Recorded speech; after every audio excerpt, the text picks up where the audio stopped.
우리가 이번 달에 열왕기하 역대하를 보면서 여러 왕들을 이제 함께 살펴보는데 매번 아침마다 새로운 게 그 왕이 이 왕 같고 그 왕이 그 왕 같습니다. 이름도 하도 비슷하고 북쪽이랑 남쪽이랑 같은 이름을 쓴 사람도 많아서 누가 누군지 헷갈립니다. 그런데 여러분 걱정하지 마십시오.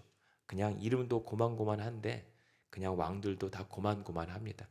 그냥 잘 나가는 왕도 있었지만 믿음이 결국에는 거기서 거기 수준이었을 뿐인 것을 우린 매일 아침마다 확인합니다. 사실 후회도 많이 합니다. 아침마다 좋은 기록들 또 왕들의 아름다운 결론을 함께 나눠서 위로도 받고 힘도 얻고 그렇게 이렇게 한번 믿어봐야지라고 하는 그러한 메시지가 조금 한두 가지는 있어야 되는데 한 명도 예외 없이 다 왕들이 조금 괜찮다 싶으면 실족하게 바쁜 것을 보면서 한숨도 나오고 또 후회도 나오지만 그것이 결국은 어떤 예외 없이 인간은 그렇게 추락할 수밖에 없는 나약한 죄인이라는 사실을 확인하게 되니까 그래서 더 역설적인 은혜는 뭐냐면 그래서 완전하신 예수 그리스도만이 우리의 구주 되시고 생명 되시고 또 우리의 참 소망 되신다는 사실을 확인하게 되니 조금 역설적인 은혜가 있는 것 같습니다. 그래서 사람이 아니라 오직 주님만 바라볼 수 있는 아침 되었으면 좋겠습니다. 그 가운데 오늘 아마샤 왕은요, 가장 우리 일반적인 우리 성도들의 믿는 모습을 어쩌면 가장 잘 담고 묘사한 왕 아닌가 싶어요. 무슨 말이냐면 이 아마샤 왕은 3절에 보면 여호와 보시기에 정직히 행하였다고 얘기하잖아요. 그런데 사실은 그렇게 정직히 행하였지만 후반에 보면 그렇게 아버지처럼 행한 것 같지만 결국엔 이 사람도 산당들을 제거하지 아니하였기 때문에 여전히 산당들을 제거하지 아니하였다라고 하는 것은 우상의 습관을 완전히 근절하지 못하여서 결국에는 그 죄악의 여지 때문에 또 넘어지겠구나라고 하는 것을 너무 잘 보여줍니다. 그래서 5절에 보면 나라가 그의 손에 굳게 서게 됩니다. 나라가 어느 정도 안정화가 돼요. 그런데 이 아마샤가 착각했던 건 뭐냐면 자신의 손으로 말미암아 나라가 세워진 걸로 착각해요. 이거 다 하나님이 하신 건데 어느 정도 좀 결과가 보이고 효과가 보이니까 금세 또 교만합니다. 그리고 6절에 보면 왕을 죽인 자의 자녀들은 죽이지 아니하였고 모세 율법책에 기록된 대로 하였다라고 얘기합니다. 요아스 아버지도 잘 나가다가 교만하여서 결국에는 이 배반당해서 죽잖아요. 그런 배반당한 아버지를 죽인 자들을 처벌하지만 6절에 보면 모세의 율법책에 기록된 대로 했다라고 얘기하는 것은 언뜻 보면 하나님 말씀을 지키려고 하는구나 라고 보여집니다만 아마샤의 그 뒤에 이어지는 스토리들을 보면 그냥 딱 거기서 거기까지였다는 겁니다. 딱 기록된 대로만 그 이상도 그 이하도 아니었다는 겁니다. 그게 무슨 잘못인가요? 하지만 하나님의 말씀을 우리가 순종하고 따르기는 하나 어떠한 마음과 전심과 진심이 아니라 그냥 하지 말라고 하니까 안 할 뿐이라는 거죠. 이게 애매모호한 믿음이라는 겁니다. 그게 바로 저와 여러분의 일반적인 신앙의 모습일 수도 있다는 겁니다. 애매한 것. 하나님을 믿긴 믿고 정직히 행하는 것처럼 보이지만 딱 거기까지인 거죠. 하나님을 더욱더 사랑해 보겠다라고 하는 것, 하나님의 말씀을 더 어떻게든 온전하게 지켜보겠다라고 하는 그러한 열정과 열심보다는 하지 말라는 것 안 하는 정도의 믿음이요. 어떻게 보면 우리가 보면 뭐 그 정도도 괜찮지라고 얘기하겠지만 그 믿음이 위험하다는 거예요. 왜냐하면 언제든지 또 나락으로 떨어질 준비를 갖추고 있는 것이 이러한 애매한 믿긴 믿는데 딱 그 정도. 무슨 말씀을 드리고 싶냐면 8절에 보면 7절에 먼저 보시죠. 아마샤가 이 통치했을 때 에돔 군대도 무찌르고 이른바 혁혁한 공원도 세운 적도 있습니다. 근데 불과 계산해 보면 29년을 남유다를 다스렸다고 하지만은 한 절반 정도, 14년 정도만 그렇게 공도 세우고 결과도 있었습니다. 나머지 15년 동안은 사실은 그때부터는 계속 추락하기 시작하는 역사가 아마샤 왕의 기록이거든요. 얼마나 속상합니까? 우리가 예수님을 만나서 그래요. 한 20살 때부터 믿었다고 쳐도 그래도 20살 때부터 70이라고 하면 50년을 믿는다고 가정했을 때 하나님을 믿었고 은혜를 받았고 열심히 교회를 다녔는데 그게 한 10년 정도 열심히 다니다가 나머지 40년? 아니 25년만 열심히 다니고 나머지 25년은 그냥 죽을 때까지 그냥 흥청망청 이렇게 살았다라고 하는 기록이 사실은 왕들의 기록인 셈입니다. 그러니까 너무 안타까운 거죠. 그러니까 이게 뭐냐면 우리가 교회 다니면서 은혜도 체험하고 하나님께서 주신 복도 받아 누립니다. 그래서 간증도 하고 또 체험도 있는데 근데 그게 왕년의 신앙으로 다 끝난단 말입니다. 늘 말씀드리지만 우리 신앙이라고 하는 것은 항상 현재형으로 존재해야 되는 겁니다. 지금 하나님이 보시기에 나는 어떠한가? 왕년에 하나님이 나를 봤을 때 어떠했는가가 아니라 그것 말고 지금 오늘 이 아침에 하나님께서 나를 보실 때 어떠한 모습으로 나는 서 있는가가 오늘 죽음과 삶을 결정짓는 믿음의 기준이거든요. 근데 우리 신앙하는 이 전형적인 실수는 뭐냐면 내가 누군데, 왕년에 내가 누군데, 왕년에 내가 뭘 했는데라고 하는 과거형 신앙을 가지고 현재와 미래를 어떻게든 추스려 보려고 한다는 데에 거기에 위험이 있다는 겁니다. 그래서 내가 실수하고 실족하고 죄지어도 하나님은 이 정도쯤은 나를 복을 줬기 때문에 감사해 주실 것이다라고 하는 착각을 하게 됩니다. 근데 그것이 오늘 아마샤의 왕의 큰 치명적인 실수였다라고 얘기를 하는 겁니다. 그래서 오늘 이 왕이 결국에서는 갑자기 또 오늘 잘 나가다가 12절에 보면 유다가 이스라엘 앞에서 패하여 장막으로 돌아갔다. 그리고 14장 19절에 보면 또 예루살렘에서 무리가 그를 반역한 거로 그를 거기서 죽였다라고 얘기합니다. 아마샤가요. 아버지 요아스가 마찬가지로 자신의 반역을 당해서 죽임을 당한 것처럼 아마샤 역시 똑같이 배신을 당해서 죽임을 당합니다. 이 말은 또 무슨 의미냐면 아마샤도 그렇게 하나님 앞에 정직히 행하였으나 심판으로 인하여 하나님의 진노를 샀다라고 하는 이 결과를 지금 암시하는 거거든요. 그 생략된 기록이 뭐냐면 역대하 25장으로 한번 가보시죠. 오늘도 역대하 25장이요. 역대하 25장 1절에 보시면 688페이지인데요. 이 아마샤 왕이 하나님 앞에 정직히 행하였던 그 정직한 기준이 무엇이었는가를 역대하서는 또 구체적으로 기억합니다. 그래도 25장 1절에 보면 그래도 다행이었던 것은 그래도 조금이나마 아마샤가 하나님 앞에 정직히 행할 수 있었던 그 바탕은 25장 1절 후반에 그의 어머니 이름은 여호와단이요 예루살렘 사람이더라. 여기에서도 한 가지 힌트를 얻을 수 있습니다.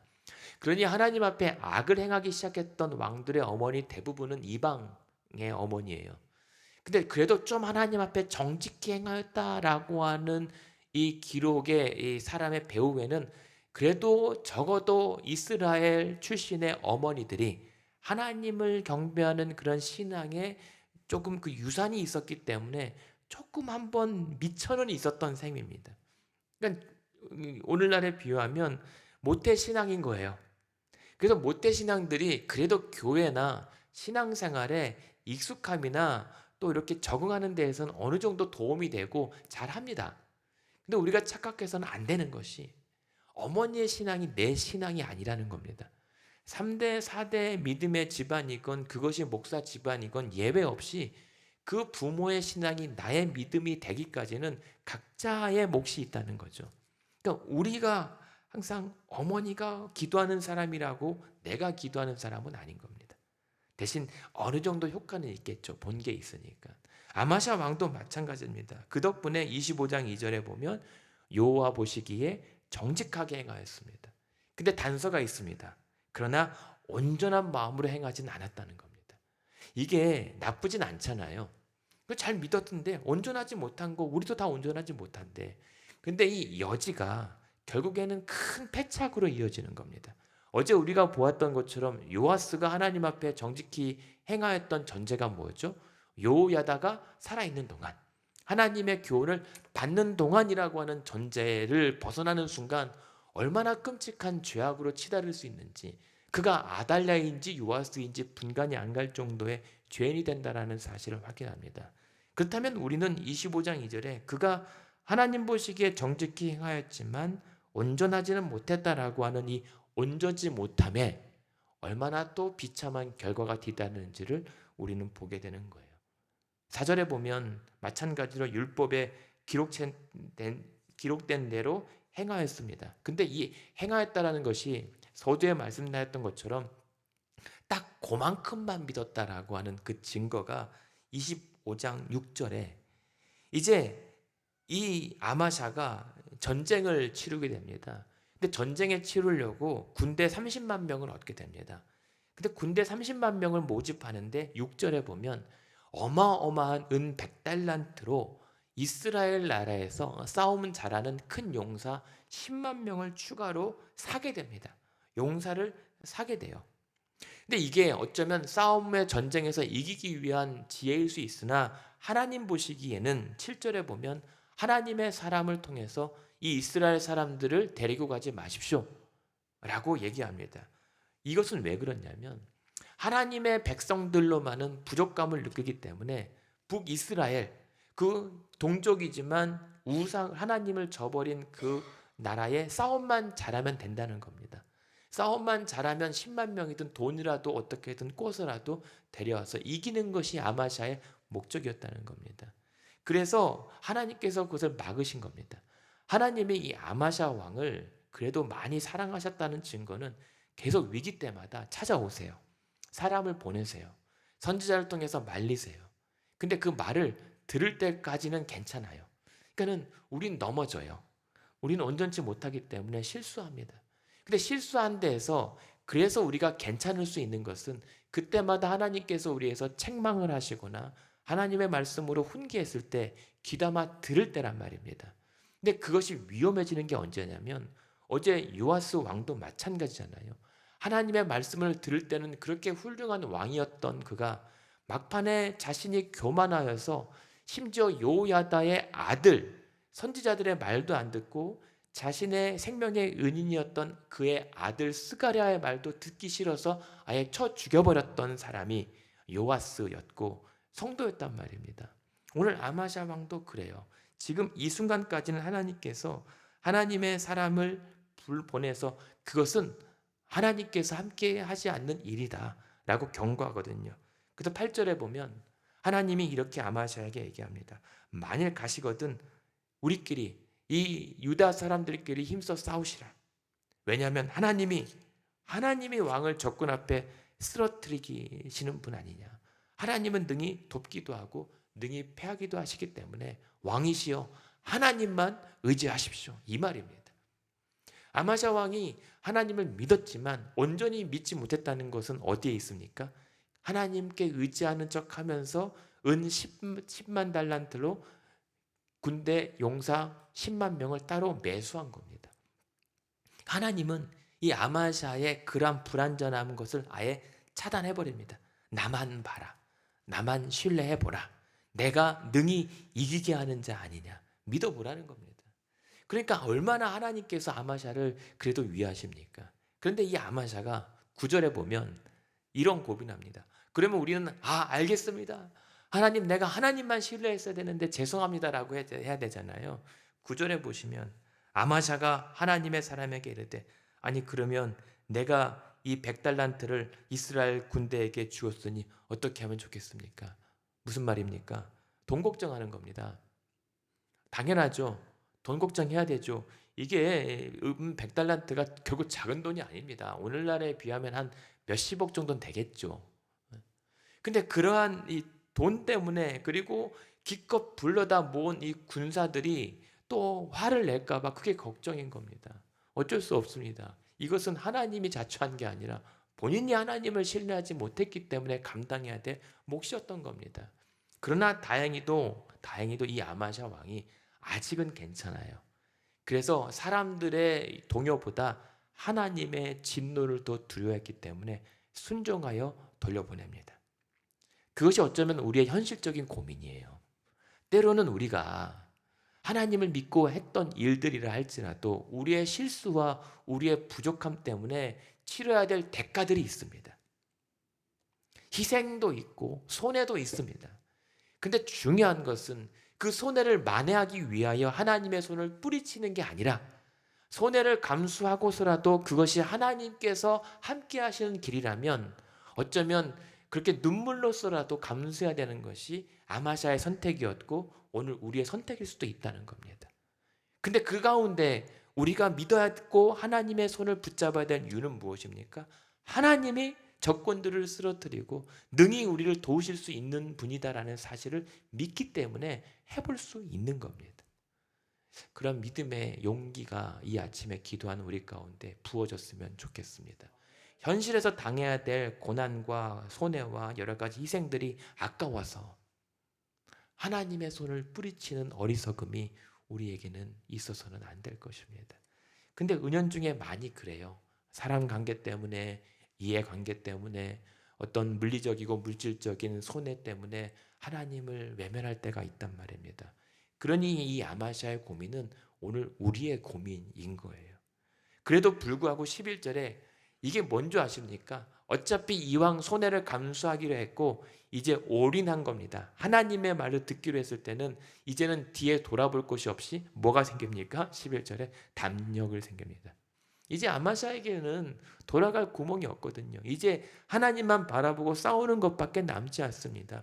그 가운데 하나님께서 용기를 주시고 능력을 주셔서 결국은 11절에 보면 세일 자손 10,000명을 죽이고 12절에 그뿐만 아니라 온 유다 백성들이 용기를 얻어 또 10,000명을 또 잡는 그런 승리를 거두게 되는 겁니다. 그렇게 오늘도 하나님을 선택했더니 하나님의 승리를 거머쥐는 오늘 여러분의 하루 되시기를 소망합니다. 하나님께서 이기게 하실 겁니다. 그런데 여기서 14절에 보시면 그럼 하나님이 하신 거잖아요. 그럼 하나님께 영광 올려드려야 되잖아요. 하나님, 내 손해보다 더 충분한 노획물, 이때 전쟁에서 이기면 그 모든 전쟁의 전리품들을 가지고 오고 거두게 됩니다. 그러면 은 100달란트가 아니라 그보다 더 이상되는 재물을 그 승리 전리품으로 가져왔을 수 있어요. 그러면 우리가 당연히 예상하는 것은 하나님 영광 받으시옵소서라고 대승을 하나님께 올려드려야 되는데 아마샤는 바로 못합니까? 아마샤가 에돔 사람들을 죽이고 돌아올 때 세일 자손의 신들을 가져와서 자기의 신으로 세우고 그것들 앞에 경배하며 분향했다라고 얘기합니다. 이게 아마샤입니다. 이기자마자 원래 이때 당시의 전쟁은요, 상대를 무너뜨리고 상대가 믿는 신들을 우리가 전리품으로 가져오는 겁니다. 그래서 신들을 조롱하는 겁니다. 그래서 우리 신이 이겼다라고 기뻐하는 게 이때 전쟁의 방식입니다. 그래서 사사기에 보면 이 이스라엘의 법궤를 저들의 우상신 앞에 뒀던 게 너희 여호와는 우리 신들보다 미치다 라고 하는 어떤 그러한 이 상징적인 행사거든요. 그런데 지금 아마샤는 에돔 사람들을 무찌르고 와서 그들의 우상을 전리품으로 취했겠지만 이 신을 자기의 신으로 세우고 분향했다는 겁니다. 이게 무슨 방식이냐면 우상의 방식입니다. 이제 내가 그들의 신들의 사람들을 괴롭혔으니까 이 신이 화를 내서 자기를 괴롭힐까 봐 이 신을 달랬던 거예요. 이게 아마샤입니다. 하나님만 믿겠다라고 하는데 그래도 혹시 몰라서 저 우상이 나한테 해코지할까 봐 이 우상을 위하기도 했다는 겁니다. 그러니까 우리가 위기에 처할 때 어떻게 합니까? 영화나 드라마 보면 하나님, 부처님, 공자님 다 나오잖아요. 사실 아마샤가 그렇게 신앙생활을 했다는 겁니다. 그리고 그것이 어쩌면 우리 안에 하나님을 유일하신 하나님만으로 믿고 예수님을 유일한 구주시름을 믿는다고 하면서도 실상은 우리 안에 무수한 하나님 아닌 신들, 예수 그리스도 아닌 무수한 능력들을 우리가 숭배하는 것과 크게 다르지 않다고 보여집니다. 그러면서 하나님께서 15절에 그런 아마샤에게 진노하세요. 근데 진노하시면 그냥 심판하신 것이 아니라 이번에도 한 선지자를 보내어서, 아니 왕이시여, 하나님께서 구원하셨는데 왜 그깟 신에게 절하십니까? 16절에 보면 선지자가 그에게, 왕에게 그렇게 다그칩니다. 그런데요, 이제 사람이 무서운 게 뭐냐면, 그렇게 열심히 교회 다녔던 사람, 그렇게 은혜에 충실했던 사람이 한번 마음이 돌아서고 다치기 시작하면 더 무섭습니다. 하나님을 몰랐을 때는 모르겠지만 하나님은 한번 알아봤기 때문에, 내가 한번 알아봤기 때문에 더 냉철하고 냉정하게 돌아서는 게 참 우리의 완악함이란 말입니다. 무슨 말이냐면 요시아 왕도 그랬습니다. 그렇게 하나님의 은혜를 경험했던 왕이 선지자의 말을 듣지 않고 오히려 죽였던 것처럼 똑같이 아마샤도 되풀이하는 게 뭐냐면 16절에 선지자가 아직 그에게 말할 때에, 말이 끝나기도 전에 왕이 뭐라고 얘기하냐면, 그치라, 우리가 너를 왕의 모사로 삼았느냐. 그 말 듣기 싫다라고 얘기하는 겁니다. 어제까지 그렇게 잘 믿었던 사람이 하루아침에 전쟁의 승리로 말미암아 완전히 다른 사람이 되어버렸던 겁니다. 믿기지 않습니다. 서두의 평가가 하나님 앞에 정직히 행하였던 사람인데 그가 온전하지 못했던 그 빈틈 때문에 결국 이 사람이 이렇게까지 나락으로 떨어진다는 것은 사실은 우리가 귀담아 들어야 될 경고이기도 하죠. 역대기를 왜 기록하냐고 계속 확인하게 되는 이유는, 지금 바벨론 포로에서 돌아온 백성들도 어쩌면 그러한 은혜의 도중에 있을 수 있습니다. 하나님의 은혜로 참 어떻게든 순종하여 왔는데 조금씩 성전을 일으키고 자신들의 고향 땅을 개척하는 가운데 조금 효과가 있고 거둬들이는 결실이 있는데, 그때마다 조금씩 불거져 나오는 그 우상의 관성들, 하나님을 믿는다고 하면서도 또 강해 보이는 신들을 의지하고 싶고, 돈, 은 100달란트라고 하는 물질과 돈을 더 의지하는 우리들의 나약한 죄성이 불쑥불쑥 솟아오를 때 너희들 하나님의 경고를 귀담아 들어야 된다 라고 역사를 다시 복귀하는 것이라 수 있단 말입니다. 그랬을 때 그 백성들에게 하나님의 말이 들리는가 안 들리는가, 그 위험의 그 경도가 거기서 좌우되는 것이죠. 오늘도 저와 여러분이 이 아침에 기도할 때 나의 간구함도 중요하지만 그 간구함 가운데 하나님의 뜻이 서거든, 그리고 하나님의 뜻이 분별되거든, 과연 그 말씀에 내가 귀를 기울이고 있는가 아닌가, 거기에서 내 신앙의 위중함이 드러날 수 있다는 겁니다. 하나님의 말씀이 지금 귓가에서 맴도는가 아니면 내 마음에 새겨지는가, 이것이 믿음을 지금 검증하는 단초일 수 있습니다. 교회를 막 다니고 매주 오고 뭐 열심히 예배하는 것처럼 빠지지 않고 하는 것처럼 보이나, 그러나 그것으로 만족하는 것이 아니라 애매한 믿음 말고 온전한 믿음이 되려면 내 심령 가운데 하나님의 말씀이 지금 새겨지고 뿌려지고 있는가, 들리는가, 아니 들리는 대로 행하는가, 이것이 아마샤 왕의 실책이었다는 말입니다.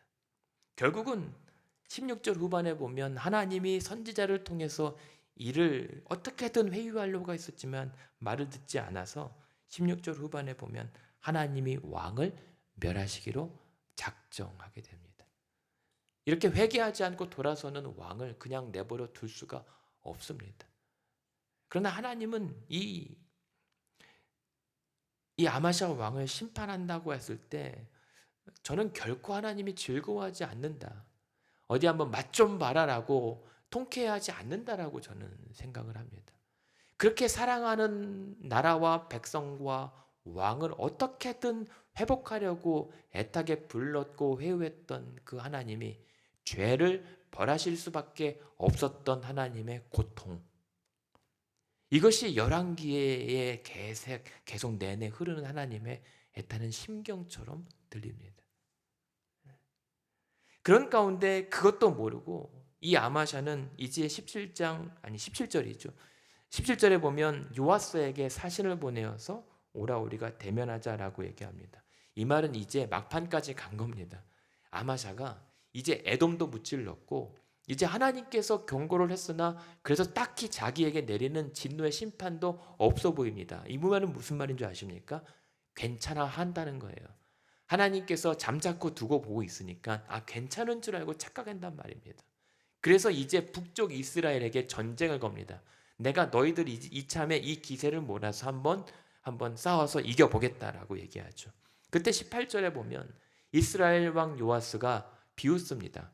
네가 지금 조금 전에 승리를 거뒀고 에돔 군대 조금 이겼다고 교만하는구나. 놀랍지 않습니까?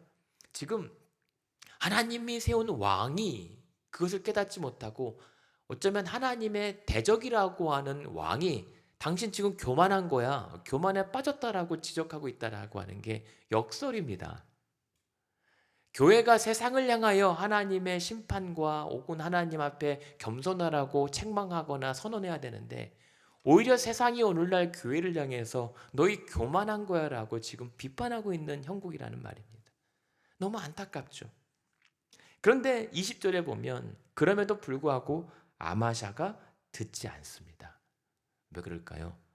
이것은 하나님께로부터 말미암은 것이기 때문입니다. 하나님께서 이 아마샤를 이제 심판하시려고 하는 일이었기 때문에 그들의 마음을 완악하게 만드세요. 그러니까 하나님의 심판의 방법이 무엇입니까? 하나님이 직접 형벌을 내리시는 것도 있겠지만 내버려 두시는 게 하나님의 심판의 방법이란 말입니다. 그게 유기예요. 하나님께서 우리 죄인들을 내버려 두면 어떻게 됩니까? 죄가 끌려가는 대로 이끄는 대로 끌려가는 것입니다. 아마샤의 마음, 이것이 이렇게 말을 듣지 않게 됐던 마음은 누구의 마음과 똑같냐면 출애굽 당시에 바로의 마음이 완악해지잖아요. 그 마음과 똑같은 마음입니다. 그러니까 성경은 애굽의 바로 왕이나 이 남유다의 이 아마샤 왕이나 사실은 다르다고 보지 않아요. 똑같이 죄인이라고 보는 겁니다.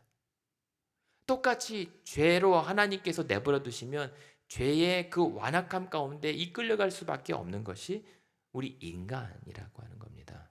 그래서 우리는 결국에는 하나님의 은혜를 거두면 멸망할 수밖에 없는 진노의 자녀, 본질상 그러하다는 것을 말씀해요.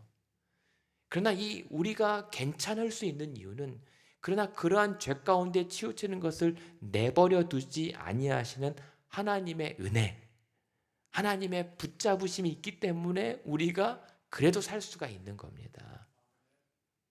그러니까 하나님께서 아무것도 하지 않으신다고요.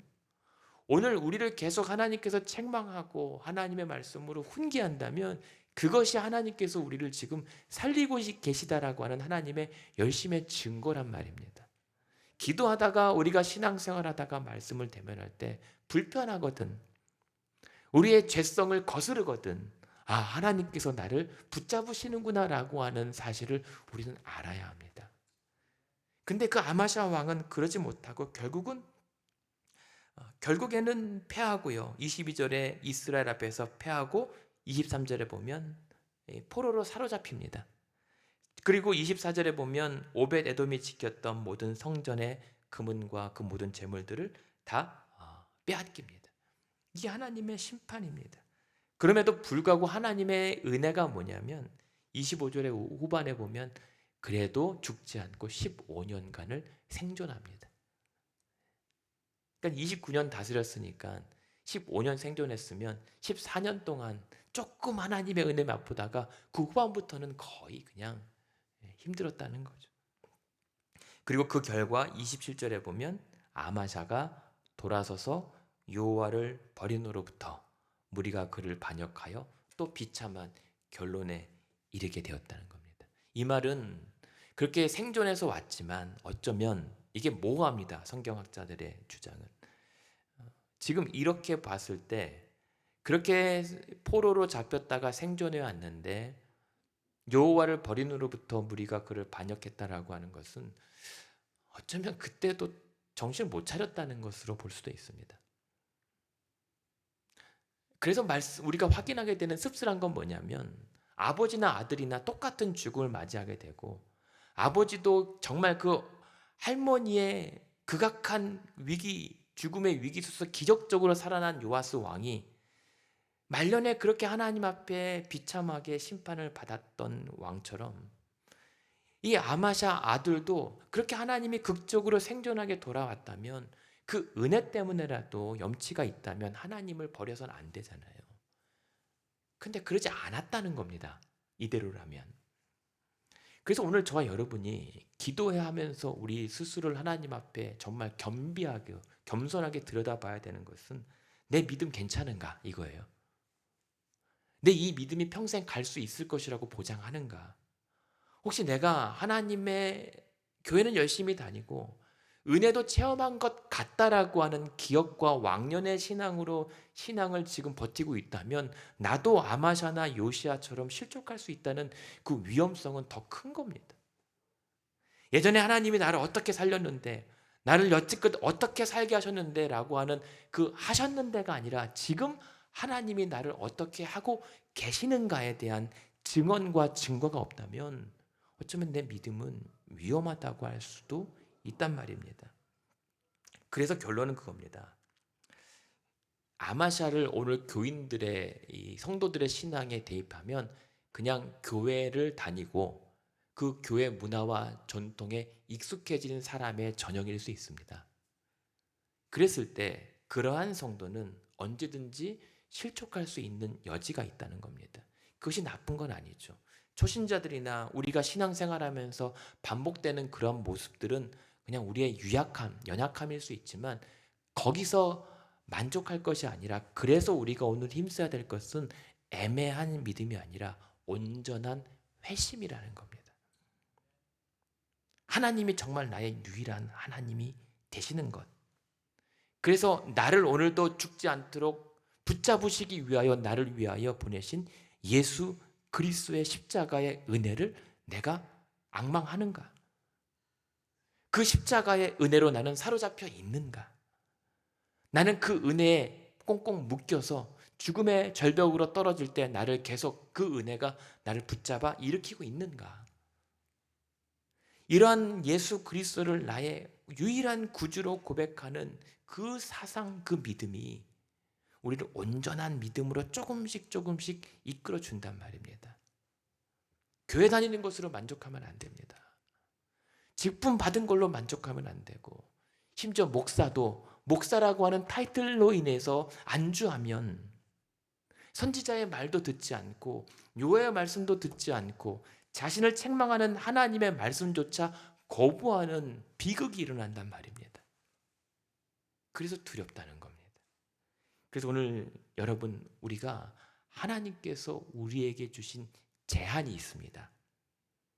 여기까지만, 그리고 그 이상은 하지 못하도록, 이상하게 하나님께서 이만큼 허락하셔도 될 것 같은데 고작 요만큼만 반경을 허용하신단 말입니다.